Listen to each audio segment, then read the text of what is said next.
Así que bueno, hoy día estamos en la tercera parte acerca del diseño de Dios para la familia del pacto. Y les pido que abran sus Biblias ahí en Efesios capítulo 5, versículos del 21 al 32. Ya, le damos lectura entonces a nuestro texto. Hermana Joana, porfa lee del 21 al 24.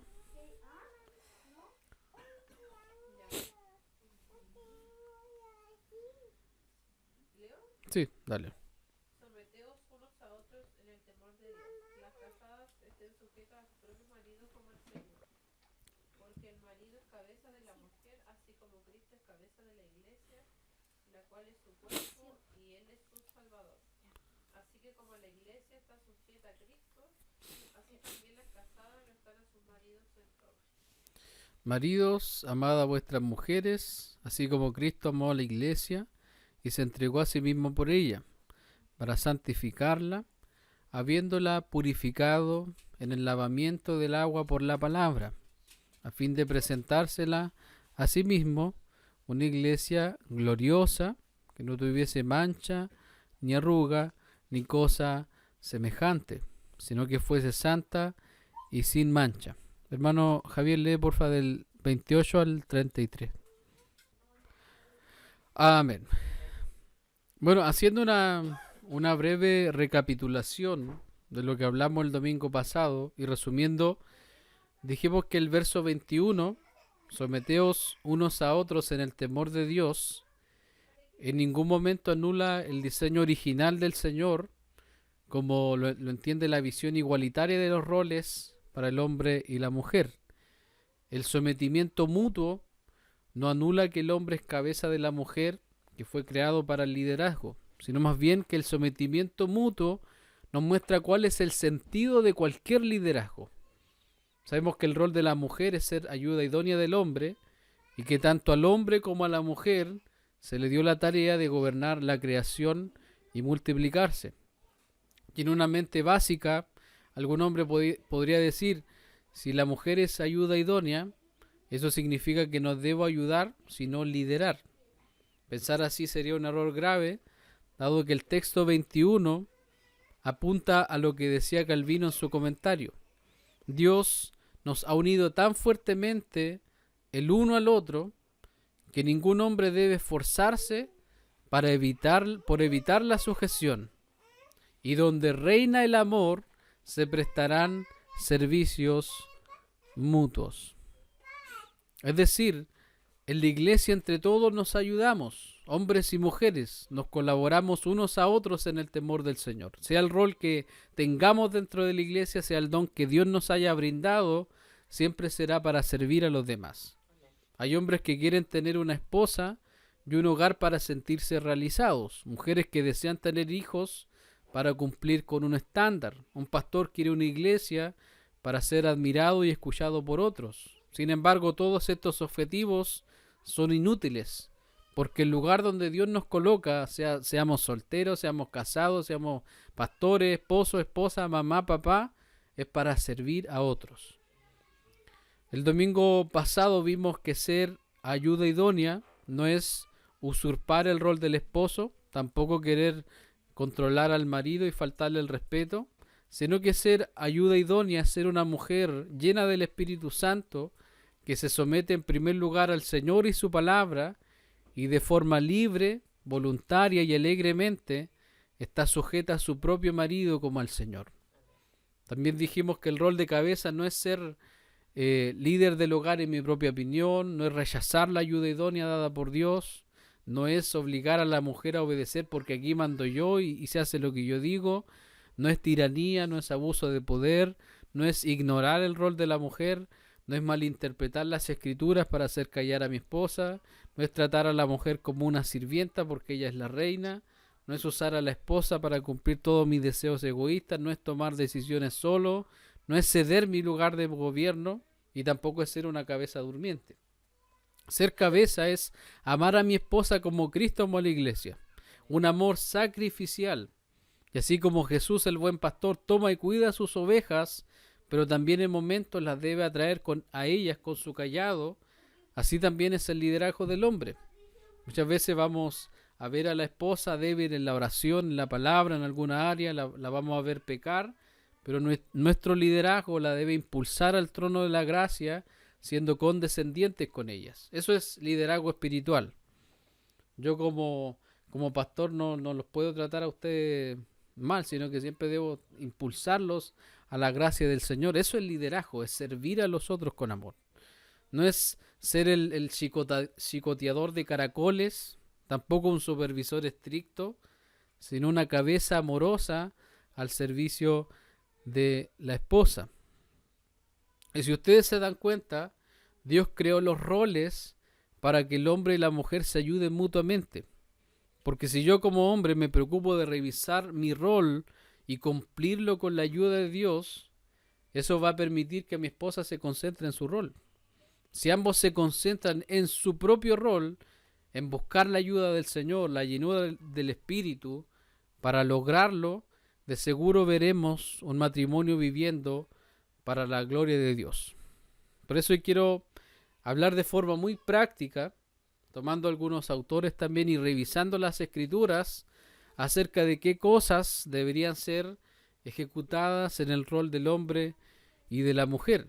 Y como se dice siempre, la palabra en primer lugar es para mí, porque un esposo siempre se va a estar esforzando por amar a su esposa como Cristo amó a la iglesia. Las mujeres también se van a estar esforzando por cumplir su rol, pero siempre debemos reconocer que nadie va a ser perfecto en el rol que le ha correspondido. Pero con la ayuda del Señor podemos cambiar y mejorar todas las áreas débiles.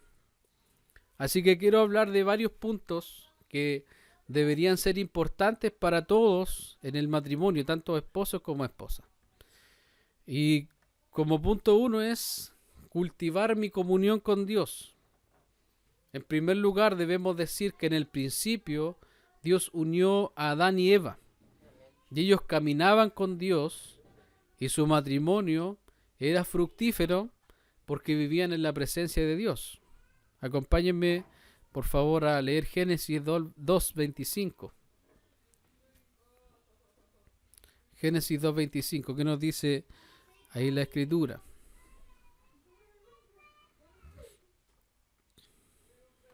Dice: y estaban ambos desnudos, Adán y su mujer, y no se avergonzaban. Ellos vivían sin pecado, todo era bueno, hasta que ellos decidieron desligarse de Dios. Decidieron autogobernarse, ser sus propios dioses.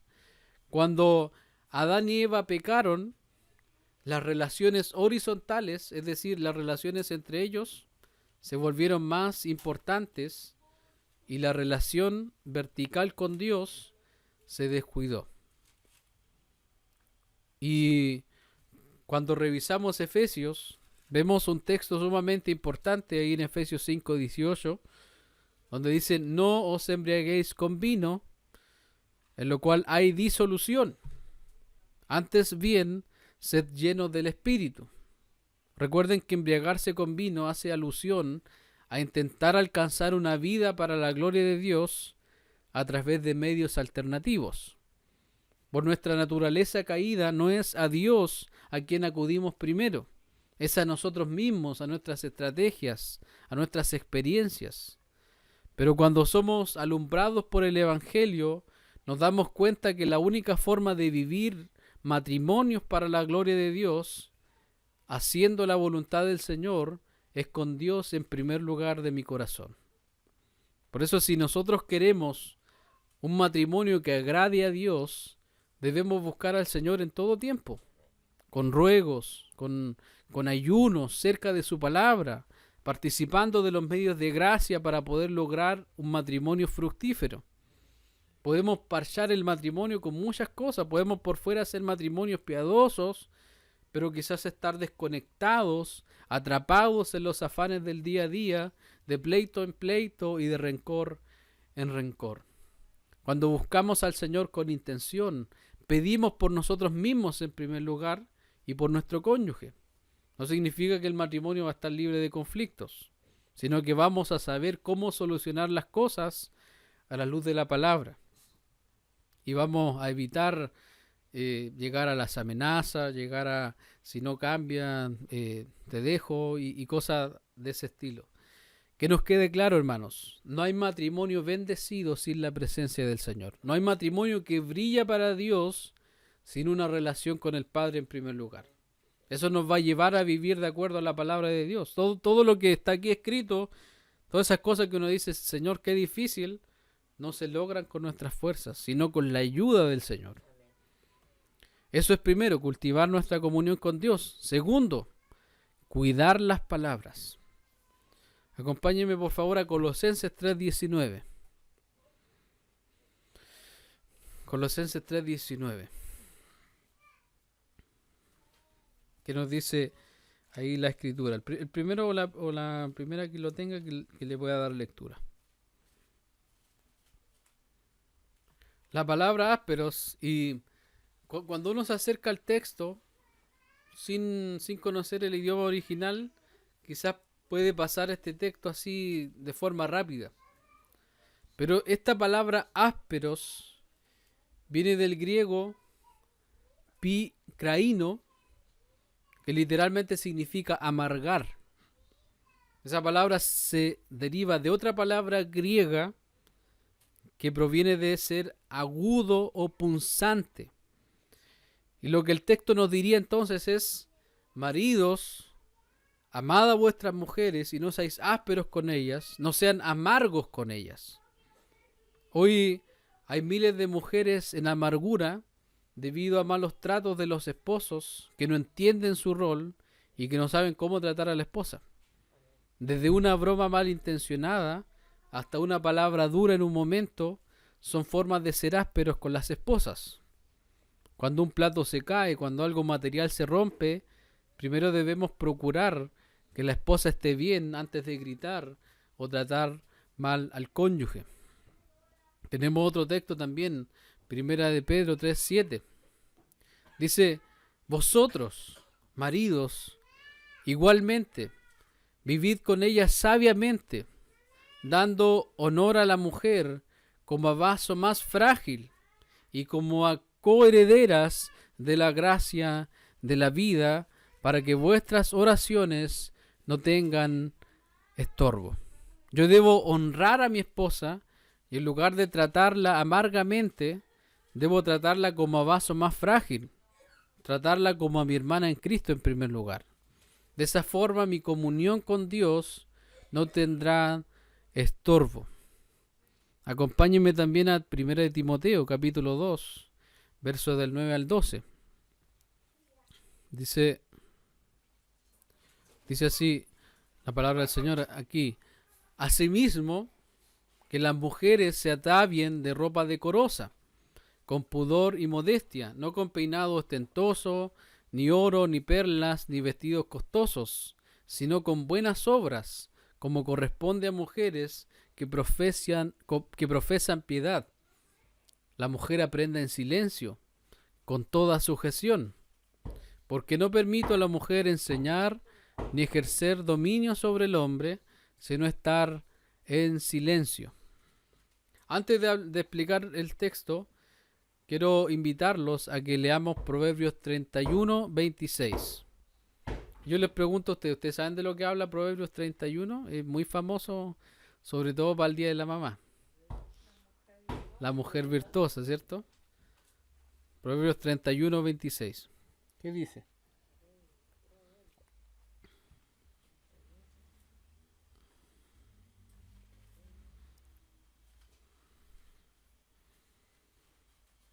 Dice, abre su boca con sabiduría y la ley de clemencia está en su lengua.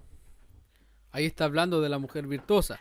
Si ustedes se dan cuenta, 1 de Timoteo nos decía que la mujer aprende en silencio. Pero Proverbio nos dice que la mujer virtuosa, cuando habla, sus palabras son sabias y da órdenes con bondad. Parece una contradicción, pero obviamente no lo es.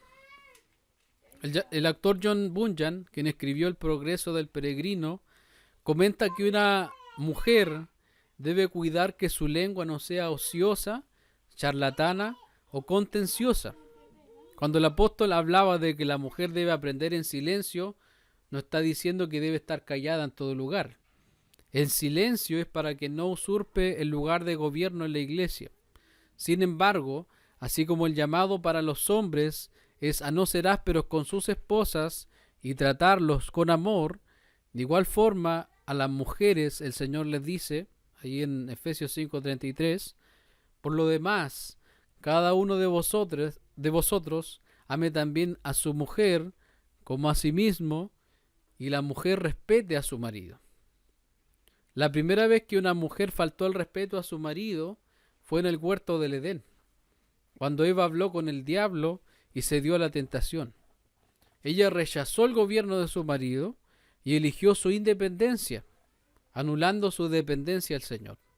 Luego el esposo pecó y rechazó también su gobierno de amor sobre su mujer y eligió su independencia.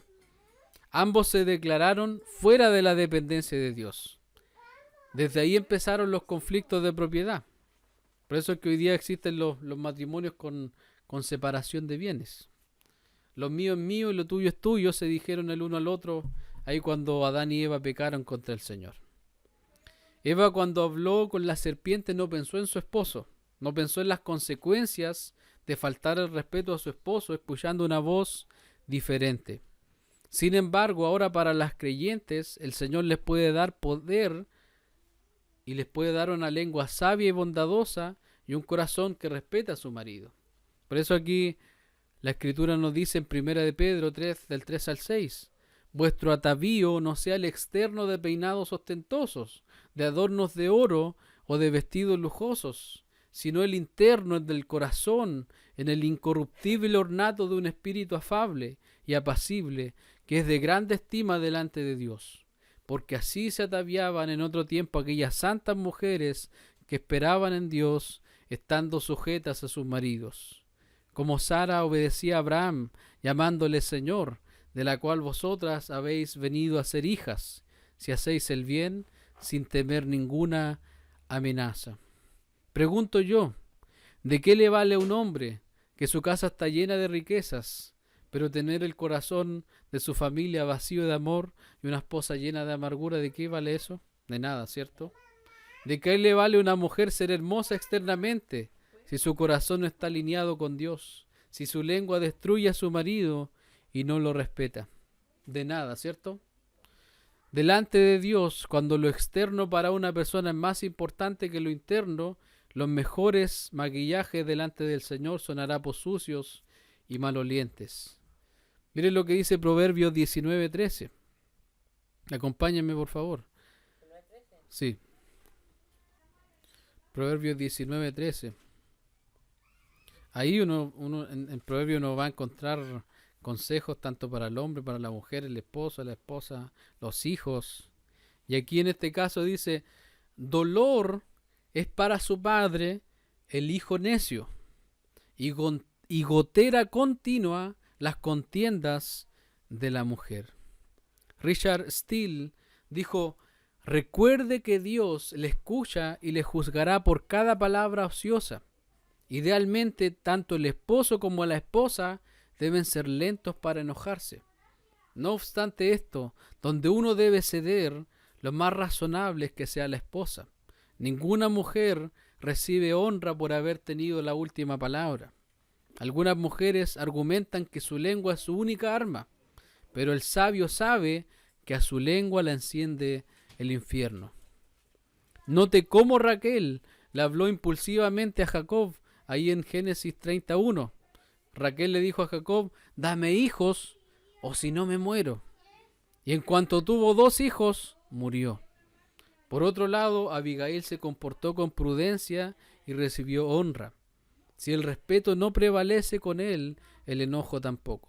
Por eso es que el marido y la esposa deberían acordar que nunca se levantarán la voz uno al otro, ni se tratarán con palabras indebidas. La mejor forma, hermanos, de cuidar nuestras palabras es usarlas bien. Agradecer al otro. Gracias por sacar la basura, gracias por limpiar la cocina, gracias por hacer la cama, gracias por esta rica comida. Las cosas sencillas a las que nos acostumbramos también debemos reconocerlas. Porque si ustedes se dan cuenta, muchas veces solamente reconocemos los errores. Uy, te equivocaste en esto. Pero si nos dedicamos más a agradecer al otro que a buscarle el error en lo que hace, yo creo que nuestras relaciones van a cambiar. También elogiar al otro. Decirle a la esposa, te ves linda hoy. Decirle al esposo, te ves guapo. Elogiar al otro. Eres la mejor cocinera del mundo. Esas cosas son las que van ayudando a que la relación de matrimonio mejore. Aprender a criticar con amor o también muchas veces callar por amor. Porque si hay algo que muchas veces no sabemos es cómo criticar al otro.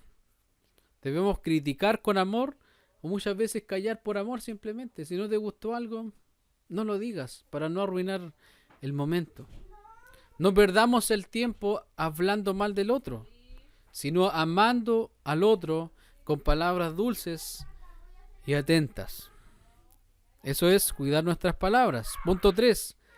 Ayudémonos mutuamente.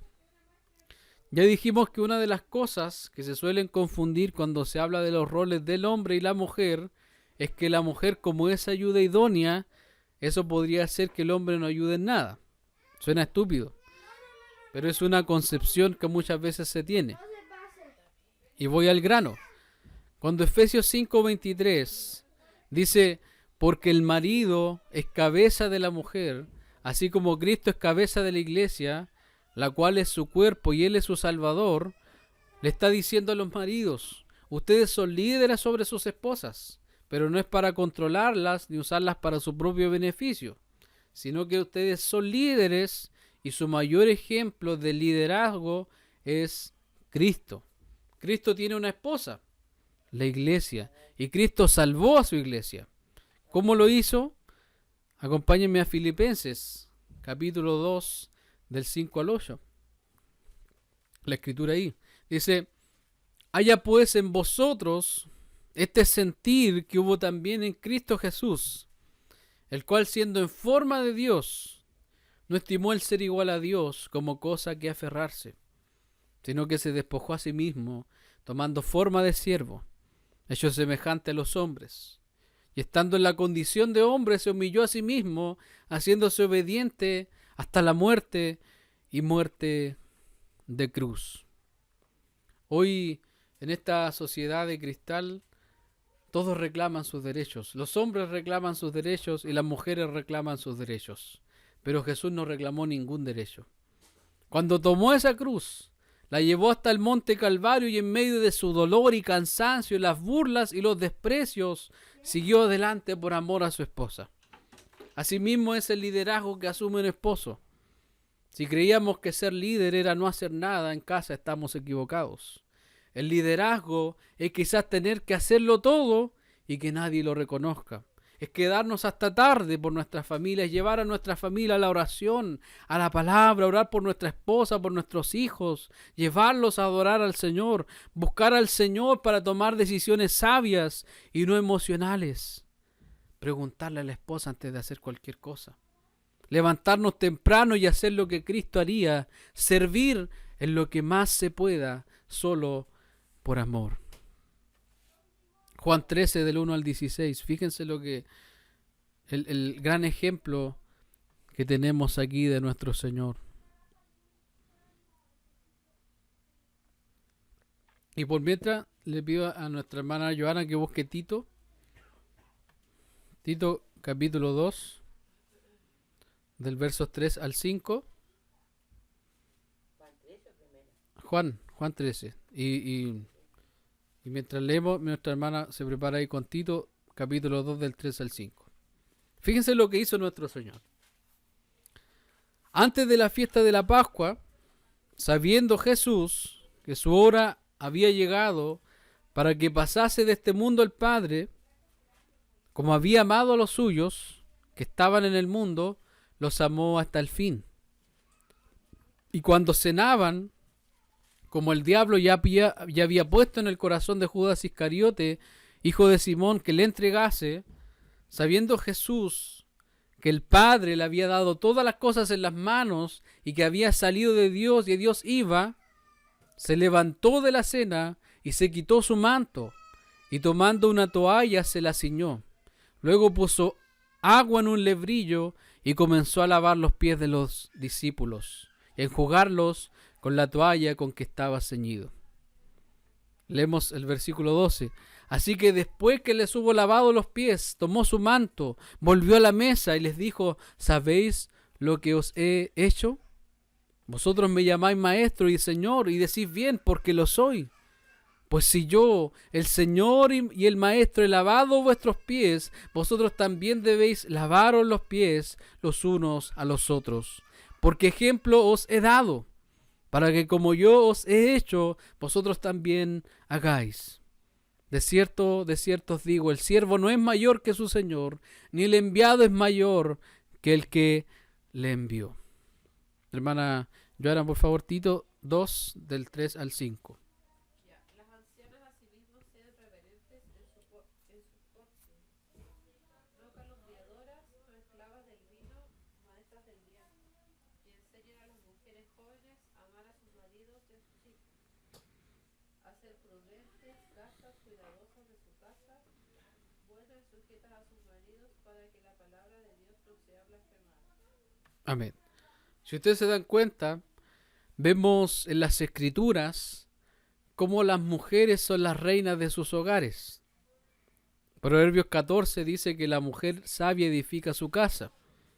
Proverbios 31, 27, lo leo en la Nueva Traducción Viviente, dice: está atenta a todo lo que ocurre en su hogar y no sufre las consecuencias de la pereza. Así son las mujeres. Las mujeres tienen ahí en su mente las cosas, ¿cierto?, de la casa. Y son las mujeres a las que el Señor las ha llamado a cuidar de sus hogares. Las esposas son las que hermosean el hogar, las que tienen una mejor habilidad para la limpieza y todas las tareas domésticas. De esa forma también ayudan a sus esposos. Y digo esto porque el esposo también ayuda a la esposa en su rol, es una ayuda mutua. Tanto el rol del hombre como el de la mujer tienen muchos desafíos por delante. Cada uno enfrenta cosas diferentes, pero sin duda que el Espíritu de Cristo se refleja cuando nos ayudamos en todo. Un comentario dice: en tiempos bíblicos, las condiciones de polvo y suciedad de la región y el uso de sandalias hacía necesario el lavamiento de los pies, aunque es muy probable que los discípulos hubieran estado felices de lavar los pies de Jesús, no podían concebir el hecho de lavarse los pies unos a otros.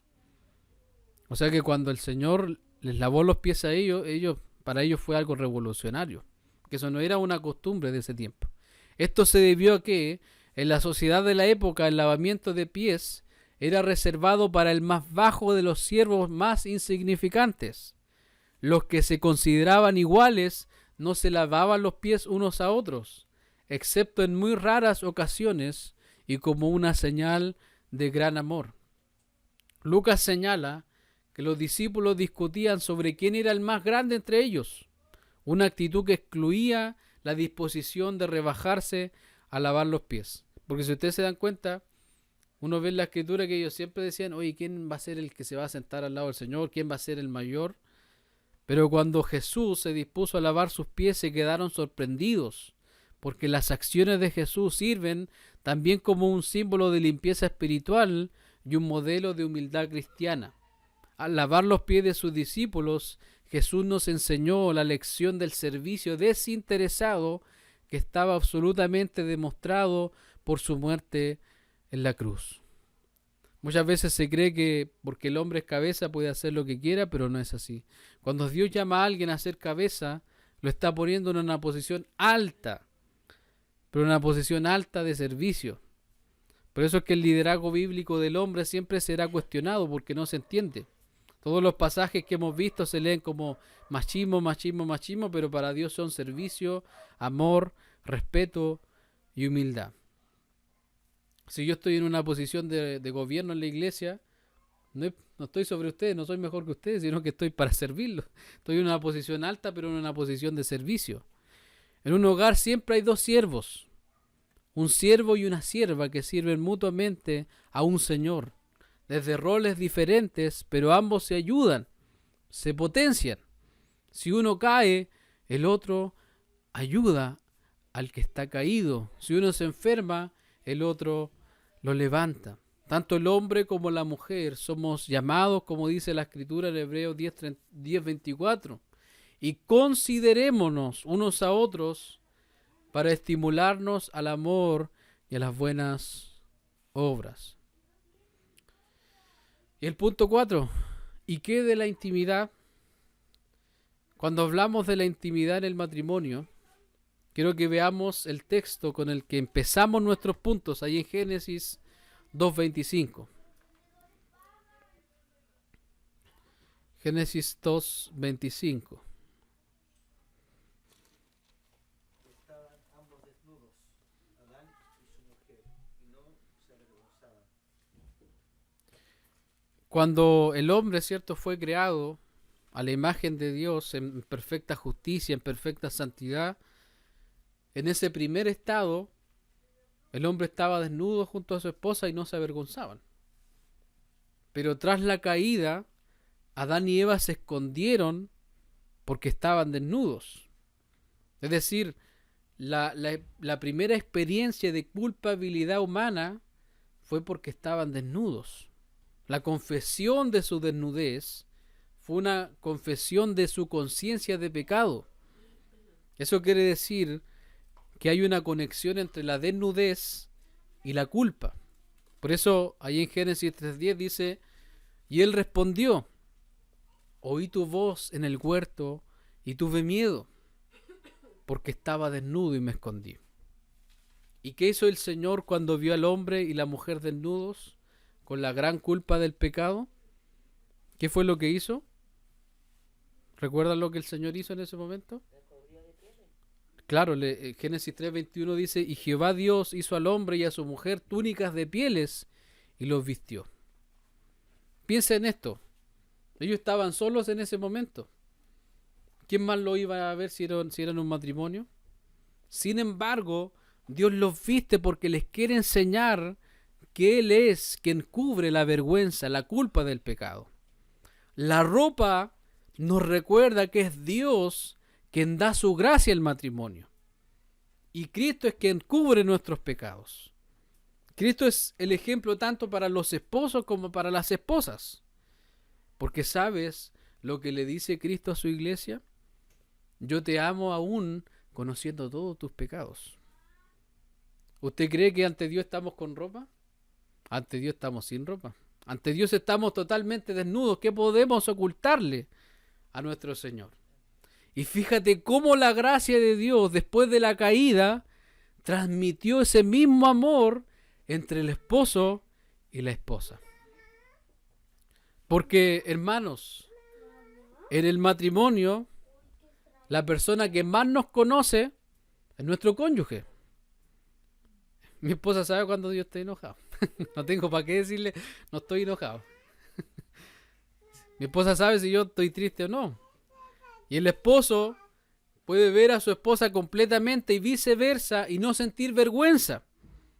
Porque como dice Arcee Sproul en un comentario, Dios nos ha dado una institución con garantías y responsabilidades y nos dice, aquí pueden estar desnudos. Antes de la caída, Adán y Eva estaban desnudos y no se avergonzaban. Y ahora, después de la caída, Dios en su gracia mantiene el don de la intimidad, donde el matrimonio puede entender que la persona que conoce todos mis pecados, la persona que ve mis mañas, la persona que está conmigo todos los días, que me ve reír, llorar, enojarme, ahora me ve completamente desnudo y me sigue amando a pesar de mis pecados y errores. Eso es uno de los aspectos que nos enseña el don de la intimidad. 1 Corintios 7 del 3 al 5. Acompáñenme, por favor. Alguno de ustedes lo va a leer en la Reina Valera, yo lo voy a leer en la Nueva Traducción Viviente. 1 Corintios 7 del 3 al 5. Dice, el marido cumpla con la mujer el deber conyugal y asimismo la mujer con el marido. La mujer no tiene potestad sobre su propio cuerpo, sino el marido, ni tampoco tiene el marido potestad sobre su propio cuerpo, sino la mujer. No os neguéis el uno al otro, a no ser por algún tiempo de mutuo consentimiento, para ocuparos sosegadamente en la oración y volved a juntaros en uno, para que no os tiente Satanás a causa de vuestra incontinencia. Y se los voy a leer en la Nueva Traducción Viviente. El esposo debe satisfacer las necesidades sexuales de su esposa y la esposa debe satisfacer las necesidades sexuales de su marido. La esposa le da la autoridad sobre su cuerpo a su marido y el esposo le da la autoridad sobre su cuerpo a su esposa. No se priven el uno al otro de tener relaciones sexuales, a menos que los dos estén de acuerdo en abstenerse de la intimidad por un tiempo limitado para entregarse más de lleno a la oración. Después deberán volverse a juntar, a fin de que Satanás no pueda tentarlos por la falta de control propio. Recuerden, hermanos, que para que haya intimidad en el matrimonio, no debemos partir buscando eso solamente, sino que la intimidad tiene que ver con conocer al otro. No puedo conocer al otro si no conozco lo que Dios me dice acerca de mi cónyuge. Si no hablo con Dios respecto a mi cónyuge, si mi comunicación es mala y hay rencor, eso no ayudará al disfrute de la intimidad. Por eso el matrimonio es algo integral, requiere de todas estas cosas que hemos venido hablando y que solo con la ayuda del Señor es posible abordar. Matrimonio es integral, hermanos. Primero que todo, cultivar nuestra relación con el Señor, cuidar las palabras, ayudarnos mutuamente. Y por último, este punto, que todo está conectado. Y quiero terminar con esta reflexión. Matías Steiner le prometió a su esposa ganar la medalla de oro en levantamiento de pesas. Pero cuando llegó el día, falló en el primer levantamiento. La segunda ronda volvió a fallar. Contuvo sus lágrimas porque no pudo cumplirle la promesa a su esposa, quien había fallecido en un accidente automovilístico semanas antes de la competencia. Pero Matías aún tenía un último intento, pero era el peso más pesado por levantar. Sostuvo 258 kilos y cuando pensó que no podía más, de repente sintió que no estaba solo, como que alguien estuviera sosteniendo el peso con él. Con su esposa sintió en ese día que podía levantar montañas. Y antes de que el juez pudiera decidir, él ya sabía que había ganado. Luego tomó la foto de su esposa fallecida y recibió esa esperada medalla de oro. Lo que quiero decir con esto, hermanos, es que el esposo debe ayudar a la esposa. Y la esposa debe ayudar al esposo en el rol que le ha tocado. De eso se trata el matrimonio. No es pelearnos mutuamente todos los días, sino que es potenciarnos. Yo llevo a mi esposa a Cristo y mi esposa me lleva a Cristo también. Y nos tratamos en gracia. Sé que es difícil, sé que a veces no tenemos todos los mejores días. Pero para eso es el matrimonio, para ayudarnos a levantar el peso que el Señor puso sobre nuestros hombros. Y de esa forma estamos cumpliendo con el llamado santo del Señor para nuestras vidas, como nosotros como esposos, de amar a nuestra esposa como Cristo amó a la iglesia, y de las esposas también amarnos a nosotros y respetarnos y estar sujetas a nuestro liderazgo. Así que, hermanos, vamos a orar al Señor.